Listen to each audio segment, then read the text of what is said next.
से जब site join करोगे ना तो आपको कहीं भी डाला जा सकता है। आपको साइट इंजीनियर बना दिया जा सकता है, आपको बिलिंग प्लानिंग छोटी मोटी कंपनी में कुछ भी काम दिया जा सकता है। अगर ये चीजें आपको नहीं पता होंगी, मैं आपका टाइम लूंगा 15 से 20 मिनट में आपके लूंगा, लेकिन अगर ये आपको नहीं आती है, देख लेना क्या है, तो आपको काफी मुश्किल होने वाली है साइट पे जाके काम करने में। और ये बेसिक है सिविल इंजीनियरिंग का, बेसिक आज इस वीडियो में बताने वाला हूँ। ना किसी ने बताया, ना कोई बताएगा फ्री में। आज फ्री में सीखने वाले हो, प्रैक्टिकल सिविल इंजीनियरिंग सीखोगे। साइट पे की भी चीजें होंगी और थ्योरेटिकल भी रहेंगी, लेकिन बेसिक है, मस्ट आपको देखना है। तो शुरू करता हूँ, टाइम वेस्ट नहीं करूंगा, थोड़ा बेसिक से स्टार्ट करूंगा, फिर एडवांस में आपको लेके जाऊंगा, लेकिन मस्ट देखना, वीडियो मत छोड़ना। सबसे पहले ड्राइंग जब आप साइट पे जाके देखोगे तो वहाँ आपको एनजीएल दिखेगा, ईजीएल दिखेगा, पीएल, एफएफएल, एसएल, क्या चीजें क्या ये आपको पता होना चाहिए। एनजीएल हो गया natural ground level. Natural ground level क्या हो गया? कोई भी घर की कंस्ट्रक्शन या बिल्डिंग कंस्ट्रक्शन, कोई भी कंस्ट्रक्शन होने वाली है, वहां जाके पहाड़ होंगे, जो भी है, मतलब ऊपर नीचे जगह, उसे हम नेचुरल ग्राउंड लेवल बोलेंगे। मतलब उस पर कुछ नहीं किया हुआ है, वो वैसी की तैसी पड़ी हुई है, आपको उस पर कंस्ट्रक्शन करनी है। एक लेवल लिया जाता है ग्रेडिंग के लिए, मतलब पहले सर्वेयर आता है और नेचुरल ग्राउंड लेवल लिया जाता है कि यहाँ ऊंचा था, क्योंकि हमें एक्सक्वेशन करनी है, कटिंग करनी है। उसका पैसा कौन देगा? वो हम क्लाइंट को दिखाएंगे कि इधर यहाँ पहाड़ था, इसको हमने काटा, ये मिट्टी हमने फेंकी है, तो ये। फिर दूसरा आता है ईजीएल, ये भी सर्वेयर के काम ही आता है, मतलब एग्जिस्टिंग ग्राउंड लेवल। जब एक बार ये हटा देते हैं, ऊपर थोड़ी मिट्टी डाल दी, ग्रेडिंग वेडिंग कर दी, लेवल सरफेस कर दिया, फिर हमें वो दिखाना पड़ेगा ना उसको, सर्वेयर को, क्लाइंट को, कि हमने इतनी ग्रेडिंग की, 200 mm की ग्रेडिंग है, ऊंचा किया, जब वो सरफेस किया, उसका पैसा। फिर आता है पीएल, प्लिंथ लेवल। हमारा प्लिंथ लेवल सबको पता है। प्लिंथ लेवल हमारा होता है, जैसे हमारा ईजीएल ग्रेडिंग हो गया, हमें प्लिंथ रखना है 400 mm ऊपर, या 1.5 फीट या 2 फीट ऊंचा रखना है कि पानी अंदर ना घुसे, तो वो होता है हमारा प्लिंथ लेवल। ये भी आपको ड्राइंग पे दिखेगा। फिर होता है एफएफएल, फिनिश फ्लोर लेवल, मतलब हमारा प्लिंथ बीम हो गया, हमने थोड़ा ग्रेड स्लैब डाली, उसके ऊपर टाइलिंग हो गई, जो टाइलिंग हो गई वो फिनिश फ्लोर लेवल हो गया। उस लेवल से हमें चलना होता है। देखो ड्राइंग में एक लेवल जरूर मेंशन होता है, एफएल होगा या एसएल होगा, उसी के रेफरेंस लेके हम पूरा बिल्डिंग तैयार करते हैं, ये हमेशा ध्यान रखना, ठीक है। एफएफएल हो गया। फिर आता है एसएल, सिल लेवल। मतलब सिल लेवल क्या होता है? जो एफएफएल होगा मोस्टली 900 से या 900 mm या 1 मीटर तक हमारा सिल लेवल आता है। सिल लेवल हो गया, विंडो का जो बॉटम होता है ना, उसको सिल बोलते हैं। उस लेवल को भी दिया जाता है, मेंशन किया जाता है कि आपका सिल लेवल से एफएफएल कितना होगा या एफएफएल से सिल लेवल कितना होगा, मतलब एक पॉइंट जरूर रेफरेंस रहता है पूरी बिल्डिंग का। फिर हमारा लिंटल लेवल आ गया, जहां हमारा लिंटल होता है मोस्टली एफएफएल से 2700 mm पे या 2800 mm पे होता है, वो हमारा 2.8 मीटर पे लिंटल। फिर हमारा स्लैब लो, तो ये काफी लेवल होते हैं, लेकिन बेसिकली ये 4-5 लेवल आपको देखने को मिलेंगे, ये आपने जो देखे। क्लियर? यहाँ पे क्लियर हो गया। फिर हमारा आता है पीसीसी क्या है, आरसीसी क्या है, आरबीसीसी क्या है, डीपीसी क्या है। काफी बच्चे बोल रहे हैं क्या पढ़ा रहे हैं सर, ये तो बच्चों को पता है। तो लेकिन जब हम डिग्री कंप्लीट करके आए तो काफी चीजें थी जो नहीं पता थी। आरएमसी का कंफ्यूज हो जाते थे, आरबीसी। पीसीसी हो गया प्लेन सीमेंट कंक्रीट, मतलब उसमें कोई सरिया नहीं है, कोई रेनफोर्समेंट नहीं है, तो वो प्लेन सीमेंट कंक्रीट होगा। मतलब सीमेंट, सैंड, एग्रीगेट, ये सब चीजें डालेंगे, पीसीसी डाली जाती है। मतलब फाउंडेशन के नीचे एक सरफेस को लेवल करने के लिए हम मोस्टली पीसीसी यूज करते हैं। और भी काफी काम होते हैं पीसीसी की, लेकिन पीसीसी को हम वही डालते हैं। आरसीसी हो गया मेन, जो 20 ग्रेड हो गया, 25, जिसमें हम रेनफोर्समेंट डाल रहे हैं, मतलब जिसमें हम सरिया डाल रहे हैं, वहां उसको आरसीसी बोलेंगे। रेनफोर्समेंट मतलब वर्ड यूज हो गया रेनफोर्स्ड सीमेंट कंक्रीट, ठीक है।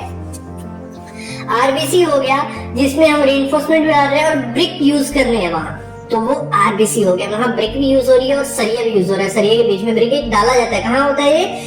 कोपिंग अलग अलग ब्रिक वर्क हो रहा है, बीच में सरिया डाला जाता है, 8 mm की लेंथ डाली जाती है, फिर ब्रिक वर्क, तो उसको आरबीसी बोलते हैं। फिर डीपीसी हो गया डैम प्रूफ कोर्स, जहां हमारा प्लिंथ बीम होता है, उसको ऊपर हम एक लेयर डालते हैं, पीसीसी करते हैं, मतलब एक लेयर 50 mm या 60 mm की, कि हमारा जो मॉइस्चर है नीचे से दीवारों में नहीं जाए। आपके घर में डैम में पपड़ी दिखती होगी, तो उसको काउंटर करने के लिए डीपीसी डाला जाता है। आरएमसी हो गया रेडी मिक्स कंक्रीट, मतलब हमारा कंक्रीट बना बनाया आता है। ट्रांजिट मिक्सचर आपने देखे होंगे, टीएम वगैरह जो होते हैं कंक्रीट लेके आते हैं, तो उसे आरएमसी बोलते हैं। यहाँ तक क्लियर हो गया, ठीक है। अभी है मेन टॉपिक हमारा, जो आज मैं आपको बताने वाला था। सबसे पहले समझना जो फीट इंच सूट, ये क्या चीजें हैं, मीटर सेंटीमीटर mm। देखो ये सब सुनी होंगी आप। फीट इंच सूट कहाँ, हमारी जो डिग्री होती है ना, हम जब डिग्री कर रहे होते हैं, डिप्लोमा कर रहे होते हैं, तो वहां पे हमें ये चीजें सुनाई नहीं जाती इतनी, क्योंकि हमें मीटर सेंटीमीटर mm। और जब साइड पे जाते हैं वहां लेबर जो है, सुपरवाइजर जो है, फोरमैन है, वो पूछ रहे हमें कि सर बताइए यहाँ पीसीसी कितनी करनी है, तो आप बोलते हो 200 mm 400 mm, मतलब 250 mm है। वो बोलता है क्या है 200 mm 250 mm, सिर्फ इंच में या फीट में, सूत में बताइए। तो तब आपके लेने देने बढ़ जाते हैं, तब आपको आइडिया लगता है कि करना क्या है भाई, ड्राइंग तो कुछ और बोल रही है, कुछ और बोल रहा है। तो वो उस चीज को आपको काउंटर करना पड़ता है, क्योंकि आपको साइड पे जाओगे ना, वो आपको फीट इंच में ज्यादा मिलेंगे। अभी धीरे धीरे कन्वर्ट हो रहे हैं, जो मिस्त्री हैं, कॉन्ट्रैक्टर है, वो मीटर में समझने लगे, लेकिन पहले ये काफी दिक्कत था, और अभी भी काफी दिक्कत, और काफी जगह पे जो लोकल ड्राइंग्स आती है वो फीट इंच सूट में होती है। पहले ये समझना, एक फीट जो होता है 12 इंच। देखो अभी ड्राइंग में टेप एक हाथ से तो पकड़ नहीं पाऊंगा, लेकिन ट्राई करता हूँ मैं, आपको एक दिखाता हूँ थोड़ा। देखो ये जो ऊपर मतलब ये 100 लिखा है, ये सब चीजें। चलो इसके लिए पता क्या करता हूँ, मैं डिस्क्रिप्शन में एक वीडियो डाल देता हूँ, वहां में मैंने टेप रीडिंग का बताया, वहां आप समझ जाओगे कि टेप को रीडिंग कैसे करना है। इधर सिर्फ मैं कन्वर्जन का बताता हूँ, क्योंकि टफ हो जाएगा। अगर ये टॉपिक भी चाहते हो दोबारा की टेप रीडिंग का बताओ, तो मैं पॉसिबल करूंगा व्हाइट बोर्ड पे वो टॉपिक ले जाऊंगा, ठीक है। तो इधर आते हैं, अभी एक फीट होता है हमारा 12 इंच, ठीक है। सुनते रहना पहले क्या बोल रहा हूँ। और पहले एक चीज है, जो हमारा फीट होता है ना, उसको इससे डिनोट किया जाता है, ड्राइंग में दिखेगा। जो इंच होता है वो इससे डिनोट किया जाता है, दो फीट 1 इंच 2, सूत हमारा 3, ठीक है। ये क्लियर हो गया। फिर हमारा होता है 1 फीट होता है 12 इंच, मतलब 1 फीट हमारा होता है 12 इंच। नीचे ये बड़ी आइटम है, मतलब बड़ी टर्म है, फिर एक छोटी, फिर उससे छोटी।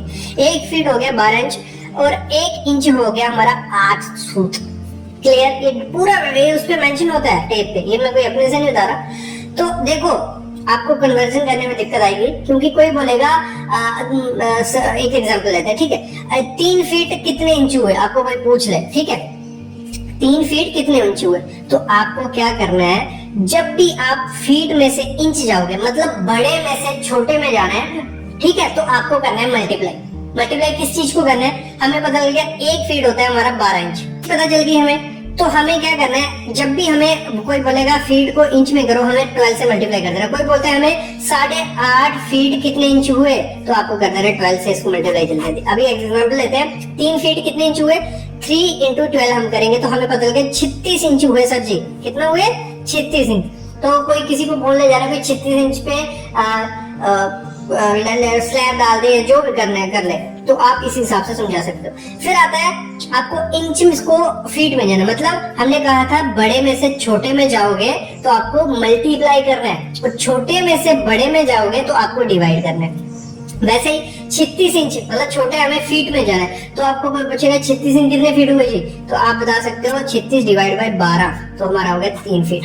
तो इस हिसाब से ये एग्जांपल होती है, मतलब बड़े में से छोटे में जाना है, मल्टीप्लाई करते जाना है। और वैसे ही इंच में सूत में जाना है, अगर इंच में से सूत में जाना है, तो आपको कोई बोले 12 इंच कितने सूत होंगे जी, तो आपको करना है 12 × 8, तो आपको पता जाएगा इतने सूत होंगे। कोई बोलेगा कि ये बताइए 13 सूत में कितने इंच हो गए जी, तो आपको क्या करना है 13 डिवाइड बाय 8, मतलब बड़े में से छोटा है मल्टीप्लाई, फिर वही बड़े में से छोटा मल्टीप्लाई। अभी छोटे में से बड़े जाना है हमने, तो पहले हमें इंच में जाना पड़ेगा, 8 से मल्टीप्लाई होगी, 1 इंच 8 सूत हो गया। ये क्लियर हो गया। फिर हमारा आते हैं मीटर सेंटीमीटर mm, ठीक है। तो इसमें वही टेक्नोलॉजी, बड़े में से छोटे में जाना है तो मल्टीप्लाई, बड़े में से छोटे मल्टीप्लाई, मतलब 1 मीटर होता है हमारा कितना 100 सेंटीमीटर, और 1 सेंटीमीटर होता है 10 mm के। फिर 1 मीटर होता है 3.28 के, तो 3.28 ये कहाँ से आया, इंटरव्यू में क्वेश्चन पूछा था। तो इसका आंसर है कि जो अब हम टेप देखेंगे ना, उसमें हमें दिखेगा 3 फुट 3 इंच 3 सूत। ये मैं आपको दिखाता हूँ, ठीक है। देखो 1 मीटर है हमारा यहाँ पे, और मैं बोल रहा हूँ कि हमारा 1 मीटर होता है 3.28, ठीक है। 1 मीटर आ रहा है हमारा यहाँ पे, तो 3 फीट हो गया, हमें 3 फीट तो हो गया, लेकिन 28 कहाँ से आया। देखो अभी हमारा 3 फीट, फिर आगे हमारा 1 मीटर कहाँ पे है, 1 2 3, मतलब 3 इंच, तो ये आ गया 3 इंच। मैं पहले अभी इंच का बता देता हूँ। देखो इंच जो होता है, टेप पढ़ना थोड़ा सीख लेते हैं। तो ये जो ये है 37, 38, 39, 40, 41, ये है हमारे इंचेस। क्या है? इंच। मतलब 3 फीट, फिर 1 इंच, 2 इंच, 3 इंच। तो ये आ गया 3 इंच। और अगर किसी को टेप पढ़ना सिखा रहे हो आप, आपका यहाँ आता है तो कितना हो गया? 37 इंच। अगर आपका कुछ मटेरियल यहाँ आता है तो 38 इंच। ठीक है, तो 3 इंच ये हो गया। फिर आता है सूत। सूत कौन सा होता है? सूत होता है हमारा, देखो इंच के अंदर सूत आता है, तो वो कौन सा होगा? इसके ये इंच हमारा कहां से कहां? यहाँ तक। इसके अंदर 8 होते हैं। 1, 2, 3, 4, 5, 6, 7, 8। मतलब 8 हमारा सूत होगा। जो बड़े बड़े डंडी है ना, ये 8। तो जो हमारा ये हो गया 1, 2, 3 फीट तो हमें सीधा पता चल गया था। तो 3 इंच हो गया। 1, 2, 3, ये 3 इंच आ गया। फिर जो हमें सूत गिनना है यहाँ तक, तो कितने सूत होते हैं? 1, 2 और 3। यहाँ पे आ रहा है तो 3 सूत हो गए। फिर आपको हमको यहाँ कन्वर्ट करना है। तो सूत में से हमें इंच में जाने के लिए क्या करना पड़ता है? 8 से डिवाइड। ठीक है, तो हम कर देंगे इसको 8 से डिवाइड। तो हम यहाँ पहुंच जाएंगे तो हमारा कुछ वैल्यू आएगी 0.33, कुछ 37 कुछ ऐसी वैल्यू आएगी। तो ये इंच में ही था, इसको प्लस कर देंगे 3.3। ठीक है, हमें जाना है फीट में, इसको डिवाइड कर देंगे 12 से। तो इस हिसाब से हमारा 3.28 आ गया। तो है वो है weight of steel. Weight of steel ये तो सबको आता ही होगा फार्मूला, बेसिक फार्मूला है, जो सिविल इंजीनियर स्टार्ट ही किया बनना उसको भी आता होगा। लेकिन मैं इसको भी क्लियर करूंगा, फिर आगे आगे हम बढ़ते जाएंगे टफ की तरफ। तो ये आगे हमारा एक फार्मूला होता है, अगर मीटर में है, अगर फीट में। वीडियो थोड़ी लंबी होगी, जरूर देखना, जरूर थैंकफुल होंगे इस वीडियो को देखने के बाद। काफी अच्छी वीडियो होने वाली है। तो मीटर के लिए क्या होता है? d²L डिवाइड बाय 162.2 होता है, लेकिन 2 कम लेते हैं, kg पर मीटर। इसी को फीट में देखें तो d² डिवाइड, इधर L होता है 53 kg पर फीट। अगर मैं इसकी एग्जांपल लेता हूँ, आपको मैं पूरा समझाऊंगा। आपको मैं इस पे एक वीडियो बना चुका हूँ। जो मैं 15 टॉपिक आज आपको बताऊंगा, उन पे सब पे एक्सप्लेन ब्रीफली वीडियो है, वो मैं डिस्क्रिप्शन में डाल दूंगा। इसको देखने के बाद वो देखोगे और ज्यादा आपको समझ आ जाएगा। तो ये हो गया डी। क्या था हमारा? अगर हम लें कि 12 mm का सरिया हम यूज कर रहे हैं, डी होता है dia of bar. 12 × 12 162 length 1 metre के लिए निकालता हूं मैं पहले। ठीक है, तो वो आ जाएगा हमारा 0.08 kg पर मीटर। मतलब 1 मीटर अगर 12 mm का सरिया है तो आप कितना हो गया? वो 0.88 kg होगा वो। अगर 12 मीटर की लेंथ हमारी बेसिकली आती है तो वो कितना हो गया? 10.56 kg। मतलब 12 मीटर, क्योंकि स्टैंडर्ड लेंथ कितना मार्केट में क्या मिलता है? 12 मीटर का रॉड मिलता है लंबा, तो उसकी हो गई 10.56 kg। ठीक है, 12 मीटर के सरिये की। अगर फीट में हम बात करें, ये भी सेम निकालें, डी हमारा डाया बार इंटू 12, ये 12 भी हो जाएगा, इंटू लेंथ 1 मीटर 533, ये आ जाएगा हमारा कैलकुलेशन में थोड़ी। तो ये हो गया हमारा 0.270 kg पर फीट। मतलब 1 फीट सरिया कितना हो गया? 0.27। मतलब आपको ना तो कोई वेइंग स्केल चाहिए तोलने के लिए, डायरेक्ट आप इस फार्मूले से निकाल सकते हो। और वैसे ही अगर 40 फीट का होता है 0.270 इंटू 40 फीट कर देंगे। थोड़ा फर्क रहता है इनमें ग्राम का, बाकी सेम आंसर आता है। ये हो गया एक चीज। अभी बढ़ते हैं development length calculation. Development length जो होती है, जो अगर मैं समझाऊं आपको, ये अगर हमारा बीम है, ये कॉलम आ गया, ये बीम आ गया। ये जो एंकरेज लेंथ होती है, मतलब हमें जो किसी भी चीज को हम अगर ऐसे सीधा रखेंगे, अगर कोई रेत है या घी है तो ये उंगली सीधी निकल आएगी। लेकिन अगर हम ऐसे उसको बेंड करके रखेंगे तो खींचने में थोड़ा वो लगता है। वही चीज है, अगर यहाँ से लोड पड़ेगा तो अगर ये सीधा सरिया होगा तो ये नीचे सीधा निकल आएगा। अगर एंकरेज मिली होगी, मतलब ऐसे लोड डाला, यहाँ फंसा हुआ होगा, तो वो निकलने में दिक्कत होता है। तो ये लेंथ कितनी रखनी होती है? ये जो डेवलपमेंट लेंथ होती है, यहाँ से लेके इसके फेस से लेके ये कैसे निकालते हैं हम, सिंपल फार्मूला है। इसमें मैंने बहुत अच्छी वीडियो बनाई है, अच्छा रिस्पांस मिला, 2 लाख पीपल उसको देख चुके हैं। तो इधर ये होता है, मैं बता देता हूँ आपको, ये होता है डाया ऑफ ड्रॉर, कि कितने mm का सरिया, 10, 20, 15, सॉरी 10, 20, 12, 25, 32 जो भी है। और ये हो गया स्ट्रेस होता है जो हमारा, ये स्ट्रेस में बार। तो वो किस हिसाब से हो गया? जो सरिया आपने देखा होगा, उस पे लिखा रहता है FE 415, 550, 500, 600, ये इसकी वो लिखा होता है। तो हमेशा आपको यही लेना है। मतलब डाया बार, हम एग्जांपल के साथ समझा देता हूँ, ऐसे वीडियो बना चुका हूँ मैं इस पे। 10 mm का बार है, 10 इंटू स्टील हम यूज कर रहे हो 550D, तो 550 फिर 4 नीचे, ऐसे टाउ भी क्या हो गया, ये चीज है, ये आपको मिलेगी IS कोड में। ठीक है, ये IS कोड में मिलेगी। और IS कोड है इसका 456 2000 क्लॉज कुछ 26 पॉइंट कुछ है, वो मैं भूल चुका हूँ। तो ये आपको, एक तो मैं वीडियो डाल दूंगा डिस्क्रिप्शन में मैंने, जिसमें पूरा आपको ये दिखाया भी है कि कौन सा IS कोड है, उसकी फोटो एक वीडियो साथ अटैच है, वो देख लेना। नहीं तो आपको जाना क्या करना है, civilsitevisit.com, आपको सर्च मारना है गूगल पे, वहां आप जाओगे, वहां पे IS कोड का मैंने एक पेज बना के रखा है। फ्री IS कोड मिल जाएंगे, सब IS कोड आपको वहां से अवेलेबल है, तो वो देख के भी आप निकाल सकते हो। टाउ VD आपको कहाँ से मिलेगा, IS कोड से। बाकी ये चीजें आपको क्लियर होगी। आगे बढ़ते हैं, स्लोप कैलकुलेशन। इस पे 3 वीडियो मेरी आ चुकी है, लेकिन स्लोप कैलकुलेशन देखो, आपको 1/300 दी होती है, 5% दी होती है, 1/4 दी होती है, 1/50। तो ये है क्या चीज, देखो मैं बता दूं, ये होता है हमारा वर्टिकल। मतलब अगर इसको हम ऐसे बनाएं, ठीक है, 1 इधर, 300 इधर। अगर मैं इसकी एग्जांपल, नहीं तो इस पे 3 वीडियो बनाई है, वो मैं डिस्क्रिप्शन में डाल दूंगा। लेकिन अगर मैं थोड़ा बेसिक आपको समझा देता हूँ।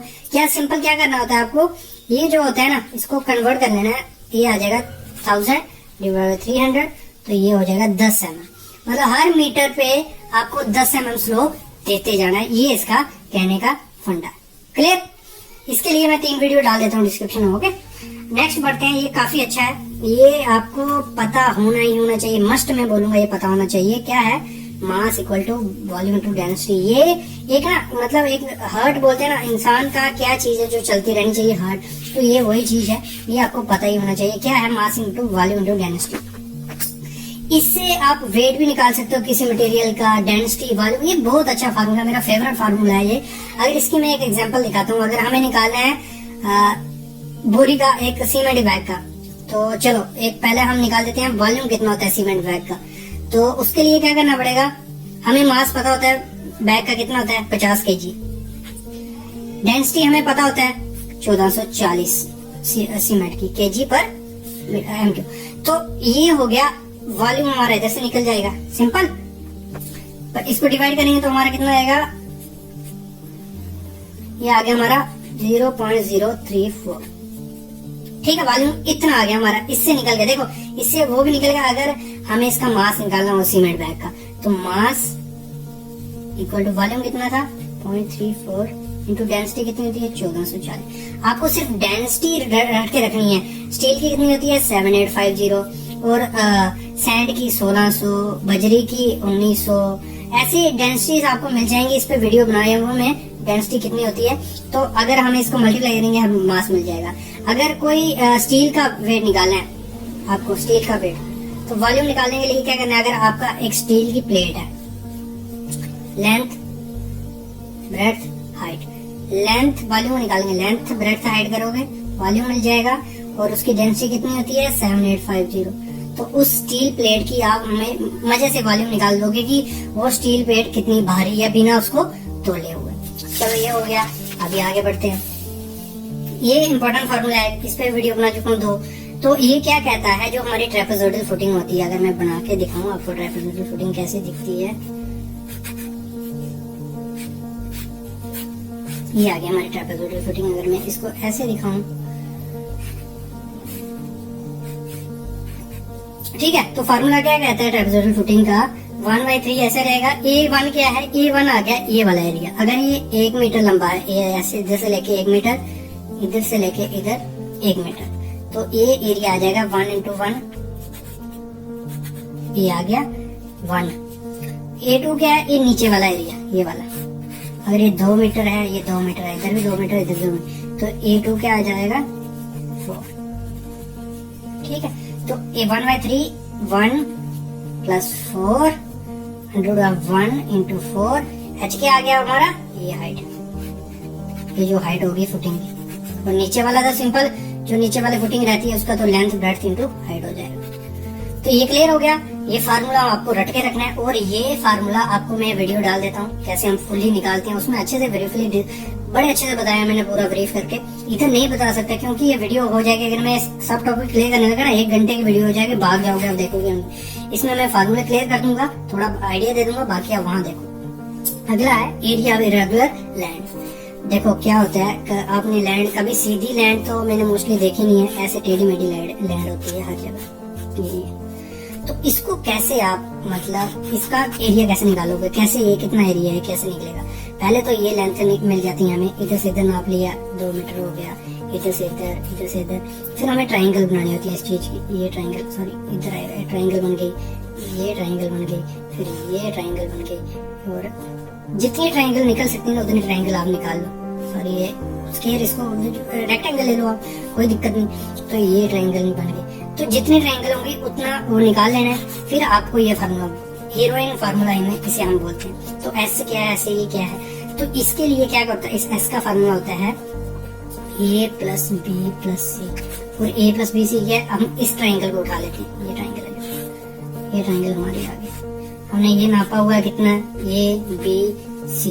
तो इन तीनों का ए बी सी ये हमें पता होंगी, इसको डिवाइड कर देंगे तो एस हमारा वो आ जाएगा। तो ऐसे ऐसे करते हैं हम पूरे फार्मूला निकाल के हमारा पूरा आ जाएगा। इसमें मैंने वीडियो बनाई है, वो भी डिस्क्रिप्शन में डाल दूंगा, वो देखो।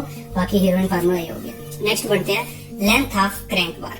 लेंथ ऑफ क्रैंक बार कैसे निकालते हैं, ये भी काफी अच्छी चीज है, ये आपको बिल्डिंग में काम आएगी, साइड पे काम आएगी। ये स्लैब आ गई हमारी, ठीक है, 125 mm की स्लैब है हमारी। तो हमारा क्रैंक बार हम ऐसे प्रोवाइड करते हैं, ऐसे देखो। लेंथ मेन क्या होता है, देखो सरिया आता है हमारा 12 मीटर का, तो हमें साइड पे उसको बेंड करना पड़ता है। तो उसको कटिंग लेंथ निकालने के लिए क्या फार्मूला रहता है, लेंथ प्लस 4.d। अगर ये हमारी है 10 मीटर, ठीक है, तो 0.42d क्या हो गया, इसकी ए लेंथ निकालनी हमने, यहाँ से लेके यहाँ तक ये कितनी बेंड होकर कितना लॉन्गेशन होगा, तो वो होता है 0.42d इंटू डी क्या हो गया हमारा, डेप्थ ऑफ स्लैब माइनस ऊपर से कवर नीचे से कवर। इसकी मैं एग्जांपल दे ही देता हूँ आपको। 0.42 इस पे वीडियो बनाइए आप देख लेना, इंटू डी हमारा आ गया अगर 125 mm की स्लैब है, माइनस कवर 25 mm कवर ऊपर से और माइनस 25 mm नीचे से। ऐसे इसमें सरिया माइनस करते हैं, वो नहीं करेंगे हम क्योंकि वो साइड पे प्रैक्टिकली नहीं पॉसिबल है। 0.42d इंटू 75 ये हो गया, मतलब 31 m हमें एक्स्ट्रा उस सरिया में जोड़ना पड़ेगा, जो भी हम लंबा अगर लेते चले। 10 मीटर है ना, 10 मीटर पॉइंट प्लस 0.031 उसमें ऐड करके लेके चलना पड़ेगा। ये कटिंग लेंथ हमारी उस सरिये की होगी। क्लियर। अभी डेप्थ ऑफ फाउंडेशन हमें निकालना हो कि हमें ये फाउंडेशन हमारी किसी घर की, तो इसकी कितनी डेप्थ होगी वो कैसे निकालेंगे। तो उसके लिए क्या होता है, फार्मूला होता है P/W 1 minus sine theta divide by 1 plus sine theta upon 2 square ऊपर स्क्वायर होता है। डी हो गया डेप्थ, P हो गया हमारा क्या होता है P लोड, कि उस फाउंडेशन पे लोड कितना आने वाला है। ये कॉलम है, नीचे फाउंडेशन हमने कैरी करनी है, ये कॉलम, फिर उसके ऊपर कितनी दीवारें, ये सब उसमें मतलब उस फाउंडेशन पे कितना लोड आने वाला है, वो लोड डिवाइड बाय जो डेंसिटी होती है सॉइल की। मैंने जैसे कहा आपको डेंसिटी हर सॉइल की पता होनी चाहिए। इधर कोई सी ब्लैक सॉइल है, कोई सी सॉइल है ब्लैक कॉटन है, रेड है, उसकी डेंसिटी आपको नेट से मिल जाएगी या आपके बुक्स में भी होती है वो। फिर 1 माइनस साइन थीटा ये होता है angle of repose, angle of repose. इसके लिए ये ना पूरा टॉपिक है, इसकी मैं वीडियो डिस्क्रिप्शन में दे देता हूँ, उसमें आपको अच्छे से समझ आ जाएगी। बाकी फार्मूला आपको पता चल गया कि क्या है। नेक्स्ट है एरिया ऑफ कॉलम फुटिंग। अगर हमें एरिया निकालना हो, इस पे 2 वीडियो बना चुका हूँ मैं। एरिया निकालना हो कि कितने बाई कितने की फुटिंग होनी चाहिए, लेंथ बाई ब्रेड्थ, कितने बाई कितने की फुटिंग होगी, कैसे निकालेंगे। उसका होता है A इक्वल टू P हो गया हमारा लोड, कितना लोड आने वाला है divide by soil bearing capacity. जैसे मैंने कहा उस सॉइल की बेरिंग कैपेसिटी कितनी है, ये मिल जाएगी आपको, तो गूगल पे भी मिल जाएगी। बाकी मेरी वीडियोस में ये है, मैंने डाली हुई है, वो वीडियो भी मैं यहाँ डाल दूंगा। आगे बढ़ते हैं। मैं क्यों आपको सब नहीं बता रहा हूँ, मैंने कहा ना ये वीडियो काफी लंबी हो गई अगर सब मैं क्लियर करने जा रहा हूँ, क्योंकि मैं वीडियोस बना चुका हूँ। आप इसको देखने के बाद वो वीडियो देखो, कोई दिक्कत नहीं है। लैप लेंथ आपको पता ही है क्या होती है, एक सरिया हमारा छोटा ही आता है, तो उसको लंबा करने के लिए मतलब 12 मीटर का सरिया आता है, और कई जगह हम 12 मीटर का खड़ा नहीं कर सकते हैं, तो उसको कंटिन्यूटी रखने के लिए क्या करते हैं, लैप प्रोवाइड करते हैं, मतलब दोनों सरिया को जोड़ते हैं। तो वो कितना लैप आपको चढ़ाना होता है वो कैसे डिपेंड होता है। देखो अगर टेंशन मेंबर है, टेंशन में अगर बीम मतलब ये आ गया कंप्रेशन जोन ऊपर, ये नीचे टेंशन जोन। तो टेंशन में आपको कितना देना है 40D और कंप्रेशन टेंशन जोन नहीं, टेंशन मेंबर और कंप्रेशन मेंबर हमारा कॉलम हो गया और उसमें हमारा 50D आपको देना ही देना है। मतलब 50D क्या हो गया 50 इंटू डाया बार। डाया कितना है, अगर 10 mm का हम सरिया जैसे है तो 500 mm। अगर हम 16 mm का सरिया यूज कर रहे हैं 50 इंटू D 800 mm, ये आपको ऐसे देना होता है। अगर 40 इंटू 10 mm का सरिया यूज कर रहे हैं 400 mm, ये ऐसे आपको प्रोवाइड करना होता है। नेक्स्ट है नंबर ऑफ राइजर्स कैसे देते हैं। देखो वो देने के लिए आपको क्या करना है, हाइट ऑफ फ्लाइट, कितनी हाइट है फ्लाइट की, ये वाली हाइट, ठीक है, divide by number of riser, कितने टप्पे उसमें प्रोवाइड कर रहे हो आप, ये वाले ये होते हैं राइजर, मतलब जिस पे हम चढ़ते हैं। नंबर ऑफ तो 3 मीटर है, डिवाइड बाय राइजर कितने हैं 10, तो हम निकल आएगा हमारे कितने राइजर होने वाले, नंबर ऑफ राइजर कितने आने वाले, ये हाइट ऑफ राइजर, सॉरी कितने टप्पे नहीं, हाइट कितनी है, मतलब सॉरी गलती हो गई, सॉरी 3 मीटर हाइट है उसकी, डिवाइड बाय ये कितने का राइजर 165, मतलब 150 mm का हम प्रोवाइड कर रहे हैं। मैं आपको एक क्लियर कर ही देता हूँ, गलती हो गई है थोड़ी, तो आप कंफ्यूज मत होना। वीडियो बना चुका हूँ इस पे मैं पहले एक, लेकिन इधर मैं बता ही देता हूँ अभी। देखो हाइट आगे 3 मीटर हमारी और ये हम प्रोवाइड करने हैं 150 mm का, ये 150 mm का, मतलब इसकी हाइट 150 mm, तो डिवाइड बाय 150, तो हमारा नंबर ऑफ राइजर निकल आएगा उसमें से कि नंबर ऑफ राइजर कितनी प्रोवाइड कर रहे हैं। नंबर ऑफ ट्रेड कितने हो गए, जितने राइजर आए होंगे 20, तो ट्रेड आपके हो जाएंगे 20 माइनस 1 कितने 19 हमारे ट्रेड हो जाएंगे। फिर ब्रिक की क्वांटिटी कैसे निकालते हैं, आपकी दीवार बन चुकी है ये, इसमें कितनी ब्रिक है कैसे निकालना है, आपको क्या करना है, हाइट आ गई है, लेंथ ब्रेड्थ इंटू हाइट कर देना है, length breadth into height divide by volume of brick motor, एक जो ब्रिक है उसको मोटार का वॉल्यूम निकाल देना है, तो आपका इजीली निकल जाएगा कि कितनी ब्रिक उसमें लगी हुई है।